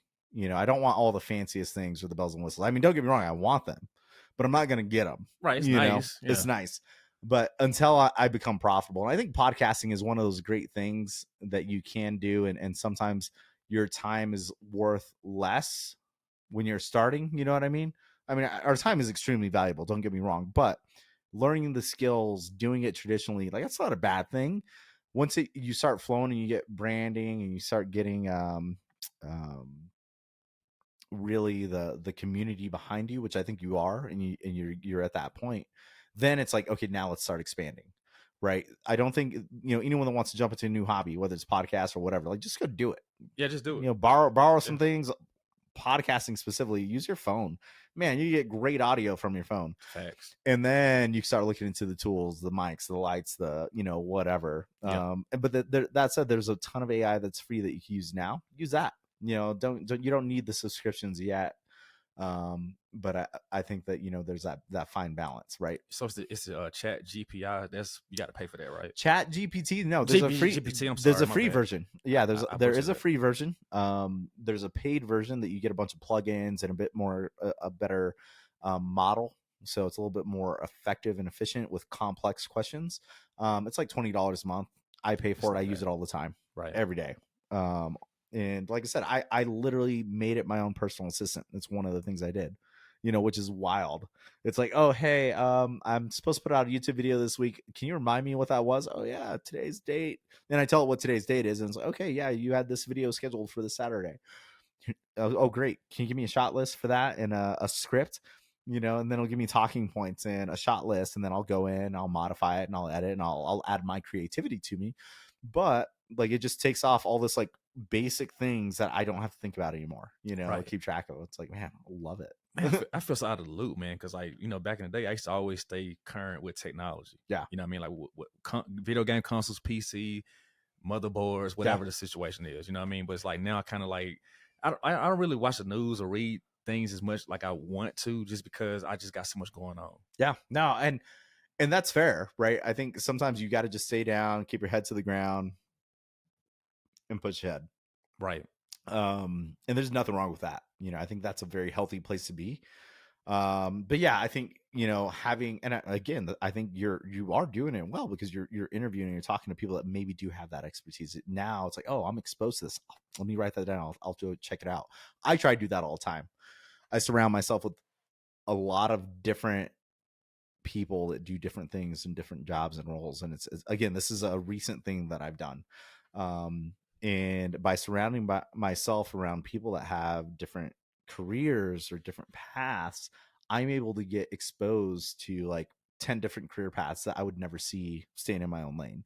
And talking to those people, hanging out, picking their mind, like that is how I learn and grow and expand. And you just keep, when I hang out with 5 people, I try to be the dumbest one there. I try to be, the one that knows the least. That way I'm just like a sponge. Absolutely. And learning from all of them. Right. And it could be whatever it is. And I think by, podcast is a great example, because you could do the same thing with that, and you could be like, oh, GPT, I need to go check that out. Or, Autopod for podcasting, put that on the list. Yeah, I am now. So I think that's a great way to do it. And I think for anyone listening, if you're in that growth stage of your life, which, hopefully that never stops, No. I think people hopefully should keep that growth mindset at least. But I think surround yourself with people that aren't like you. It's really easy to hang out with the bros and the boys, or your girlfriends, whatever. But the people that you've known your entire life, you're probably very similar. And I love hanging out with those people. Don't get me wrong, it's my family. But I also love surrounding myself by people that just have completely different perspectives. Absolutely, man. Because I just learned so much, whether it's about religion, politics, work, finance, money, whatever. I just learned so much more, so much faster, and that makes me better for it. It's also good to have like good conversation with just random people in general. Whether you agree or disagree is fine. Yep. That's why I like hanging out with different people myself. Like, you see the people on my podcast, everybody's different. Yeah. They mindset, everybody is just different. I mean, I got a good rapport with every single person. Well, I go off the record with the other one stuff, but anyway. Well, I mean, you're an easy guy to talk to, right? Like, you're an easy guy to get along with. I try, man. I mean, I really try to be. I just want people to feel comfortable. That's all. You know what I mean? Like, because I want to feel comfortable with people too. Definitely. So I try to display that. And my mom, she was the same way. She was very personable. That makes sense. She was. Yeah. The my dad calls it the gift for gab. Yes. Just being able to talk, strike up a conversation with just about anybody. That's a skill, and it's something that can be worked on and polished, and I think you do it. If you I'm trying. actively polish and use those like conversation, chops, if you will, Yeah. you're just gonna get better at it. So That's the plan, man. I just want to be on a whole different level, like on some Joe Rogan type shit, man. yeah, dude, love Joe Rogan. Me That too, dude is a man. great interviewer. He And he is. does exactly the same thing we just discussed, right? He brings on people, like he's an expert in a few areas, right? MMA, Martial arts. Yeah, martial arts. absolutely. Man, that guy, like, I want to talk to that guy. There's a lot of things that he will just self admit he's an idiot. You just consider him a monkey. And he'll bring those people onto his podcast, neurosurgeons, fitness health doctors, whatever, conspiracy theorists. He brings on people from other realms, well, one, for a great interview, but also so he learns, right? He's using that selfishly so he learns more about it. Absolutely. If I'm curious about this upcoming election, well, let's bring on someone that's running. Like, why not? If you have that reach, and then you can learn from them. I mean, how else? So that's the best way to learn, right? If you want to learn a skill, are you going to go to someone that just started doing it, or someone that heard about it, from a secondhand friend, or are you going to go to that, To the source. expert, Right. you know? Mm-hmm. And that's I think what Joe does a great job of, and all of us can mimic in our day life, right? Absolutely. Well, he has that personality. He has that. You gravitate towards him pretty much. At Yeah, least yeah. to me, I do. Well, one of the things, an example of this, I didn't even think about. So we're in Colorado right now. I just started snowboarding a couple years ago, and winter sports weren't really my thing. Yeah, I hate the cold. I'm a desert boy from Arizona, Man. and Yeah. so I started snowboarding, and I'm trying to learn. I learned the hard way. I have some friends that are just telling me, and I didn't take my own advice here. I'm learning from people that don't even snowboard. They kind of do it on the side. So, but halfway through the season, and at this point, I kind of figured things out for my own. I could make it down the blue slopes without falling just fine. Okay. And I talked to one of my friends, and she's a older lady, has a couple kids, and she's like, well, what we did to have our children learn is we actually just sourced an Olympian out of Aspen to teach our kids how to ski in personal lessons. It was a couple $100s, but there's these people that are ex Olympic athletes, ex professionals in anything, pick your sport, that are just out there in the world, just put out a post. It's easier than ever to reach people. You'd be surprised what people are willing to do for you. Give them a little bit of cash, and they could share their expertise with that next generation. They're excited to do it. They want to be a part of it.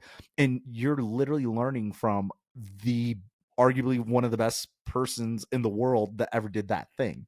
You can do that with any sport. You can do it with music. You can do it with, baseball. You can do it with wrestling. You can do it with skiing. You can do it with snowboarding, watering, swimming, whatever. Like, that literally blew my mind. And I'm like, when she told me that, I'm like, why haven't I thought about that? Because I know a lot of people that were professional something, right? And if I ever wanted to do that, like, it took me far too long to ask them, what I should do. Why don't I just ask them to show me how to do it? I'm thinking about this now. It's like, I have a goal. I'd love to be a millionaire. I wouldn't just love to be a millionaire. I'm going to be a millionaire. I'm gonna be financially savvy, right? I'm not there now. I'm very, very not even close to that, by the way.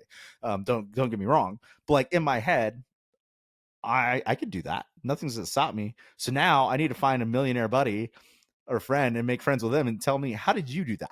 Exactly. And that's what I want to do. That's where I'm at next. So that's Right. my next goal, is to find that mentor, if you will, to help me. But like, that's my personal goal. If I was trying to learn how to ski or something like that now, I would do what I just said and just go find someone, that was an Olympian, someone that was a professional, ask them to show me how to do it. I'll pay them a little cash for service. You're probably going to spend more getting lessons at the ski resort, or, spend more putting your kid into summer camp, than you would paying someone for just like a really intense weekend. Absolutely. Wow. So with that said, have you got better with snowboarding? No. No, Okay. Okay. no. I mean, no. I'm an athlete, right? I'm athletic, so I Right. picked it up. The first couple days were the hardest, and then once I kind of got a feel for it, things came pretty natural. So I actually picked it up really fast, and I have gotten a lot better at it. It's one of those things that also is kind of a necessity. So I have done some like winter media gigs, like I said, Red Bull, Cascade. We're going all over the mountain. So snowmobiles up, and then skiing, snowboarding down, and we're having like 50-pound backs on our back, 50-pound Wow. cameras in our hands, and we're snowboarding around. So actually, next on my list is to learn how to ski, because it is way easier to get around the mountain with a lot of gear on skis than it is a snowboard. And that's more of a necessity because of the work that I've been able to do on the mountain. Mm-hmm. Wow. I always want to I want to do skiing and I want to do snowboarding, but at the same time with my back stuff, I'm kind of nervous Yeah. about that. Yeah. I don't want to Yeah. mess myself up worse. Are you doing PT for that? Yes. Yeah, PT, love PT, big proponent of PT. And yeah, it's just one of the things you got to take care of. We're not as young and made out of rubber like we used to be. Nah, man. Even though I feel like it sometimes, but then my body let me know. It's like, look, bro, you need to slow down. Yeah. So that's what I Yeah. had to do. Yeah, no, I've had those things, reminders. Yeah, I've notoriously tight hamstring, so hamstring pulls are Oh very, man, very common when I'm sprinting. it's horrible. So I avoid sprinting. I do PT for it. I can still sprint if I need to. Yeah. Excuse me. But now I know that's one of my limitations. But yeah, so I avoid that. So are you into cold sports now since you've been living out here for a while? Like Colorado sports? Yeah. Do you like hiking? Nah. Do you do hiking in the snow? Because I've done that Nope. before. I won't do that Nope. again. Nope. I will hike for destination, like purpose, like, oh, we're going yurt to yurt, we got all the guys together, weekend trip. Absolutely, I will. Let's do it, hands down. I'm not going to go out to hike for fun. That's not fun. I do like mountain biking. I'm a huge fan of downhill mountain biking. That's actually been my jam for the last couple of years, and the adrenaline fix is high with that. It's one of the few things since I finished playing baseball that got me in a flow state. When I used to play collegiate baseball, every time I step up to the plate to bat, I would get in a flow state. I'd just zone in, like this hyper focus, where I could see the laces in the pitcher's of the ball in the pitcher's hand as he's about to throw it at me, 85 miles an hour to, whatever. And that was like flow state. Every time I step up to bat, I had a routine. I'd get in and I could get into it very easily. I haven't had that in a very long time. BJJ, rolling with people, some really good rolls. I'd get in the flow state there. But mountain biking, downhill mountain biking specifically, when you're going, 20 plus miles an hour downhill, and you're jumping through the air, doing like 36-foot jumps through the air. That doesn't scare you now? You know, absolutely scares me. Okay. But that's why I do it, Oh. right? Like it's that little bit of risk. Like if without that risk, I wouldn't really get the adrenaline either. And without that adrenaline, I wouldn't get in the flow state. So, it's one of those highs, if you will, one of those natural highs. And I love it because, you really have to be hyper focused. You have to, be experienced and enough advanced in your skill set to be confident that you could make adjustments on the fly. And that needs to be fast, right? Really fast reaction time. And it's just one of those things, you pick a line, it's like a puzzle. You've done this route or this trail, enough times, how fast you need to go, where the proper line is. And then now all you gotta do is perform. Now you just, it's a routine that you've rehearsed, and now you just perform. And that's when you kind of get in that flow state where you're like, exactly what your next move is 5 moves ahead. And that has been so much fun in a new space. It is risky. Obviously, there's a lot of risks. Things can go south very fast.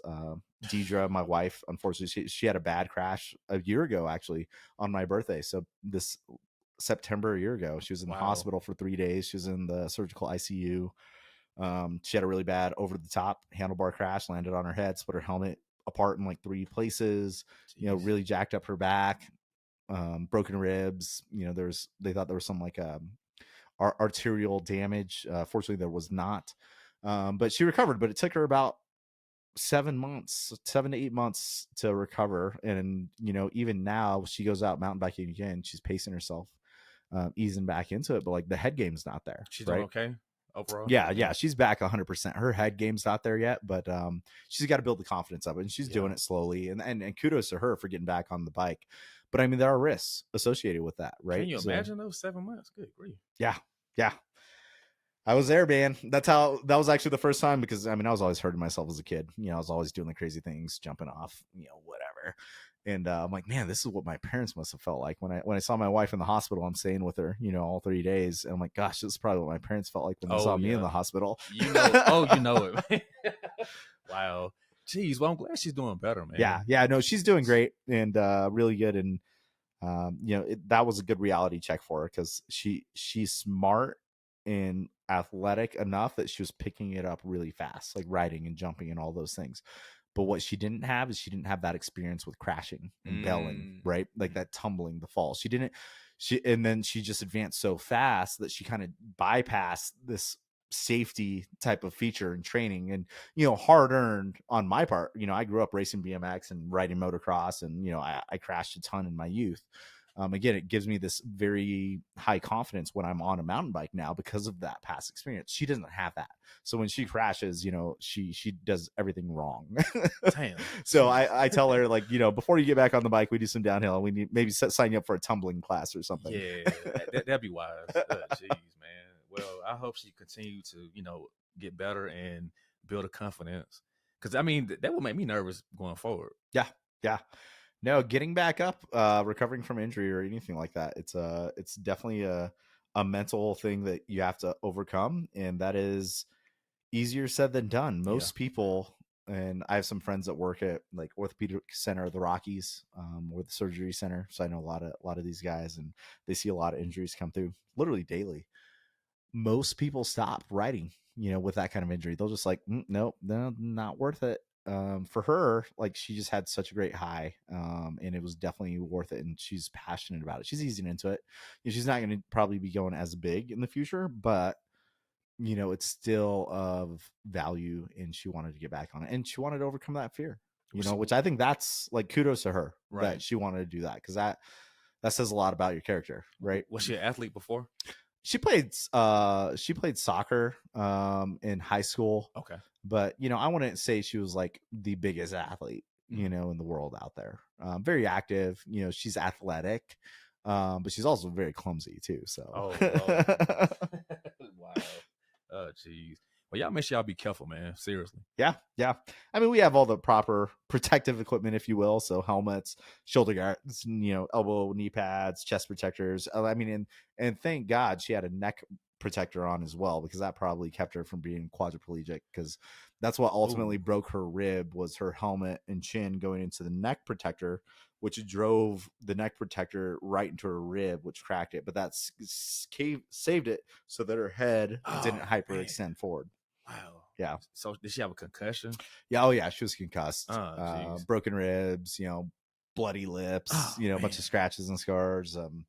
But yeah, no, she, in all things said and done, she basically walked away from that incident. Yeah, it took a while to fully recover.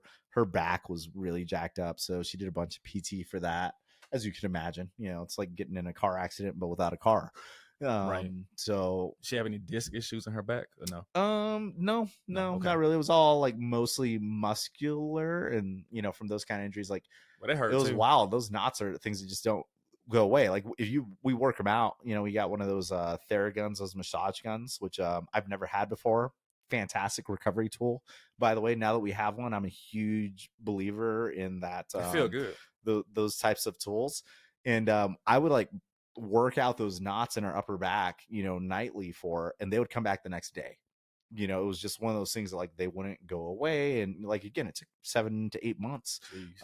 of PT and working those things out before she was like full physically, back to 100%. Wow. Man, that is insane.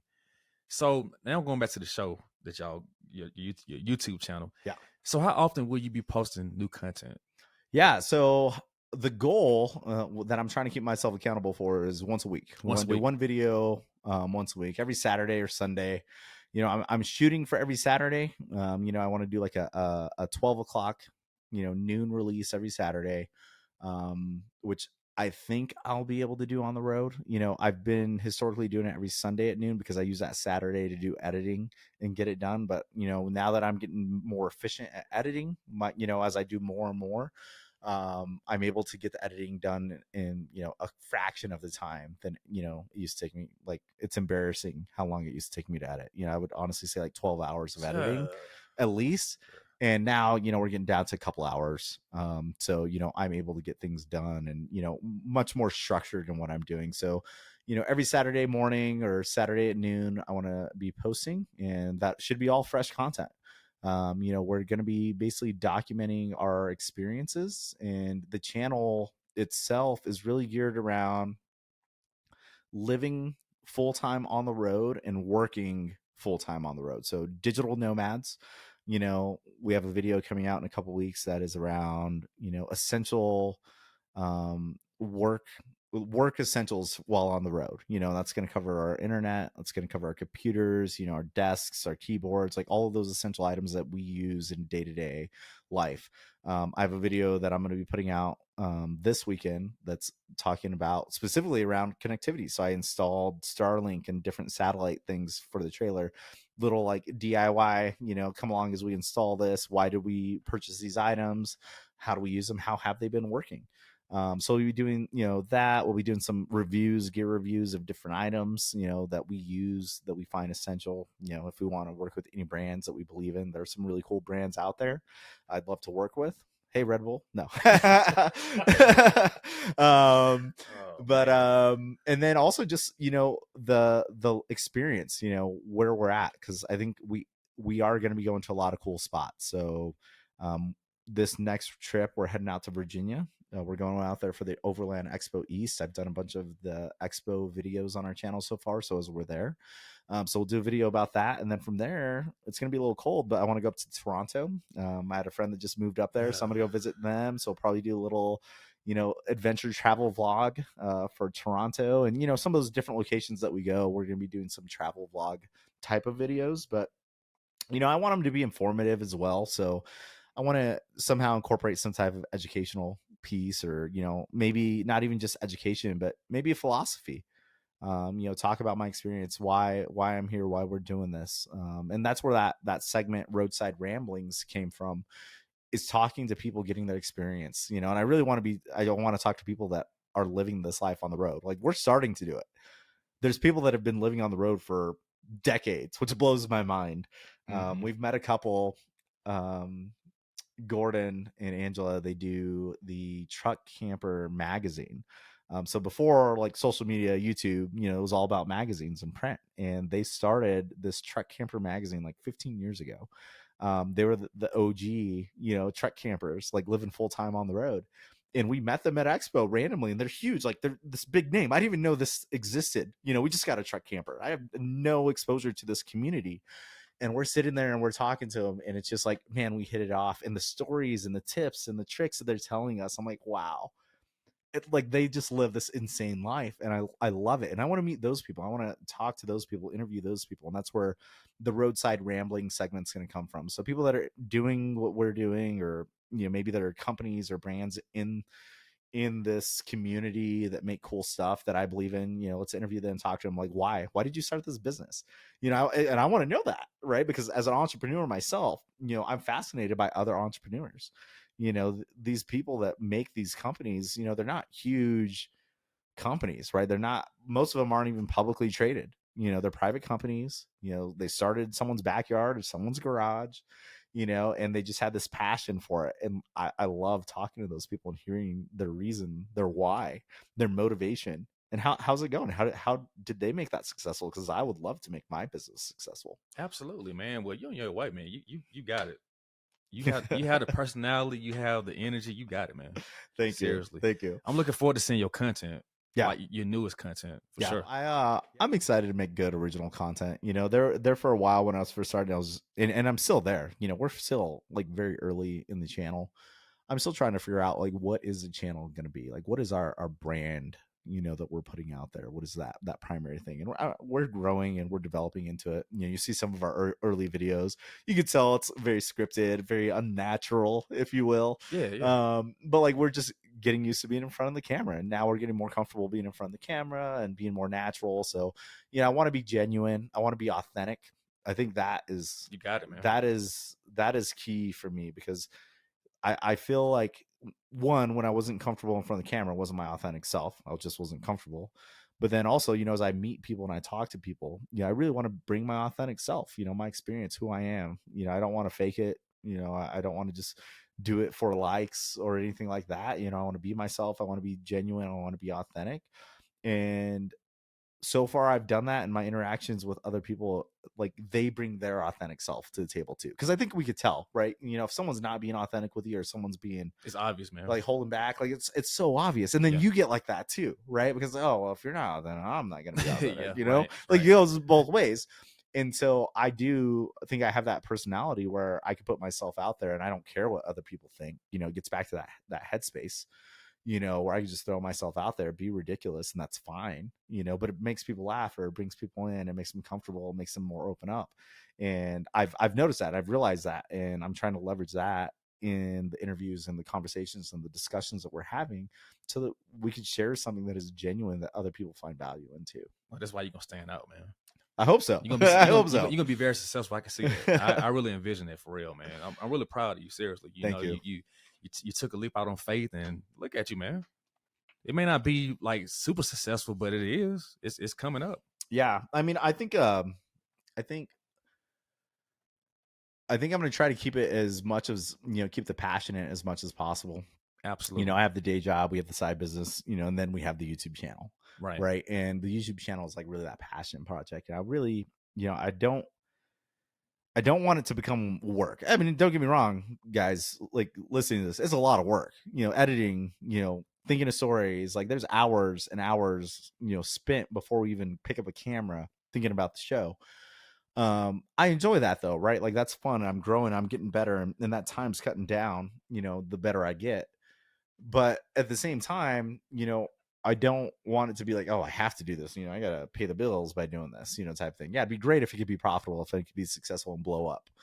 Um, and I hope it does. But at the same time, I have a lot of different interests and things that I'm also passionate about. The businesses, like I said, we're just starting a real estate investment journey. Yeah. I kind of do a lot of different things. And if YouTube fails, and that's fine. That's fine. I'm putting in the work, I'm putting in the time. I don't think it's gonna fail. But at the same time, I don't think it's gonna be like, I have 1 million subscribers, in the next couple of years. It'd be great. Could I have 1 million subscribers in a year? Absolutely. Is that realistic? Probably not. Yeah, But but you never know. at the same time, I'm putting in the work and I'm putting in the time, Right. and hopefully, we'll see results. And to be fair, as you said, I'm getting great results. The channel's doing better than I could have expected. My goal for this year, 2023, and this, mind you, we started this. When did we start this? In June, July, August, September. So yeah, it's only been 3 months 3 months, yeah. now. That we really started doubling down on YouTube. And I made some videos like in the past, so like I'm not unfamiliar with it, but making a conscious effort. My goal is to get monetized, and we've hit that mark already. We've hit that goal. All right, great. Next goal, let's get 10,000 subscribers. I think we have 13, coming up close on 1,400 subscribers. So okay, I'm already, over a tenth of the way there. 10,000 subscribers. Can we do that, by this spring? That's what I'm shooting for. I have no idea, but like, I'm also very goal oriented. So, we hit these marks, and, if I'm consistent and I post and I do things right, I think it'll grow. I think it's a fun community. I think we make some entertaining content, or try to, at least. Probably my own worst critic, but then I'll also be my best hype man at the same time. Yeah. Absolutely. So I'm very biased when I say this, but yeah, I think 10,000 subscribers this next year, 2024, totally realistic. I think in 2024 we get 10,000 subscribers, ideally even beyond. I think that's attainable this spring. That's what I'm hoping for. If not, it doesn't happen, it's fine. I'm not going to be like in the world, oh, I'm shutting down the YouTube channel. I'm still going to do it. We're going to be documenting this journey at least while we're on the road. And like I said, we're doing it for at least a year. That year starts this weekend. A lot of content, man. Yeah. That's Yeah. cool. Yeah. So, I mean, and I'm going to just think about this, like, regardless of like how successful the channel is, I'm going to be so much better as an editor, as a creator, as a videographer, as a storyteller after this year, because I'm doing it day in, day out, right? Because I'm going to be building and making these products and deliverables. So I look at it that way. Regardless of if the channel is successful, my skill set is going to enhance and improve and polish. And that's going to help me in other areas. When you creating memories as well. Yeah. You Yeah. know. That's pretty dope. So, what would you tell 18-year-old Reyes? What would you tell him if you saw him right now? Yeah, 18-year-old me. Mm-hmm. Well, it would probably be read up on finances. I didn't know anything about finances as a kid. I Man, mean, shit. I didn't learn anything about finances until I was in my 30s. My family never talked about it. I didn't know what to do with money. I was horrible with credit cards. Fortunately, I got out of credit card debt at some point. But yeah, I was dumb with money. I've been there, man. And I would have told myself start investing early. Set myself up. I'm playing catch up. I have all these side businesses and other things right now because I am playing catch up because I was so bad with money in my youth that it's like, oh, if I stay on that path, I'm not gonna have anything. When I go to retire, and then like I'm just stuck in the rat race. So learn about finances. Learn how money really works. It's not how you think it works. And it's complicated. There's a lot of different ways that you can make money. You make money work for you. Learn how to make money work for you. Yeah, that's what I would tell myself as an 18-year-old. Besides that, I would say be disciplined. You know, highly disciplined, regardless of what you do. Finish it. If you're gonna do something, do it 100%. I think there was 5 years when I got out of being an athlete, a collegiate athlete. So when I was 21, 22, I didn't hit the gym for like 5 years. Mm. Just I was burnt. I was doing like 2 days. Plus running. As an athlete, we're just go go go go go. That's a lot. And I was burnt out, and I didn't hit the gym. I didn't even think about a gym for 5 years. And I put on some weight. Thickened out a little bit. Like, fortunately, I still had a great foundation. And I still do. I could get back in shape very well because of the foundation I had in my youth. But again, I lost that discipline. So I think be disciplined, regardless. Take care of your body because it's the only one you get. That is true. Very true. And I think that's it. Everything else, has been fantastic. Like I said, I make opportunities, take advantage of opportunities. I'm always learning, always growing. Like, those things have never changed. But really, I think the things I could be doing so much more right now if I knew a little bit more about how money really worked in finances and I was smart with it, and then a little bit more discipline. I wasted a lot of time going out chasing the ladies at some point, or doing those things, which were, at the time I thought it was fun. Thought it was, what I wanted to do, but like, It's it not really wasn't. productive. Well, not even that, but like, it wasn't really what I wanted. It's maybe what I thought I wanted because that's what all my buddies wanted. But that wasn't necessarily what I wanted. Mm-hmm. So I think that's the thing. Do you find your path? Set goals, be disciplined, attain them, and understand how the world and finances work. Because there's a lot of things we learn in school, but it's not how to work and use and leverage money. Right. They don't teach enough about that in school at No, all. You no. just learn from trial and error, It's man. almost like they do that intentionally. I think so. I really do think so, Yeah. man. It's trial and error. It is.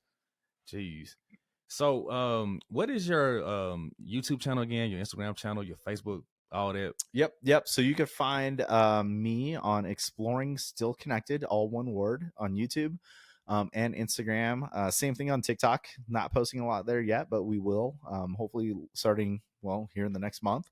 And then on Twitter, excuse me, or X, shall we say, it's Reyes and D, because real names, I guess. And Facebook, you can find me at Reyes Murrieta. And yeah, that's it, I man. can't even say it like that, I man. know. Reyes Murrieta. I was gonna try, but I said, "No, I'm not gonna butcher your name like that." Yeah. So you can find us there. Reach out if you have any questions. DM me on Instagram, and then professionally, you can reach out to me via LinkedIn. Just my name, Reyes Murrieta, on LinkedIn. That's where I put all my professional business, more on the bioinformatics, computer science side. Um, I'm always up to help chatting and mentoring and just giving advice to others if you want it. Again, I'm not going to give unsolicited advice, but No, he's I'm he's good about that. Seriously, real shit. Yeah, but yeah, feel free to reach out. yeah. Well, I appreciate it, man. Thank you for coming through, man. And I can't wait to see the journey. Yeah, thanks for having me. Like I said, we're hitting the road this Sunday. So What time? or probably early. We're gonna do a full day of driving to head out east on a Sunday, and then that way we kind of just take it slow on the way. We try to keep driving on work days down to like 2 hours minimum. So we wake up, work all day, and then maybe we'll drive for a couple hours, find our next spot, get some dinner, hang out, go for a walk, hit the gym, Anytime Fitness. That's my new thing, by the way. So they're all over the place. That's a new hack. That's how I'm going to stay fit. That's how I'm going to, keep doing the thing, be disciplined.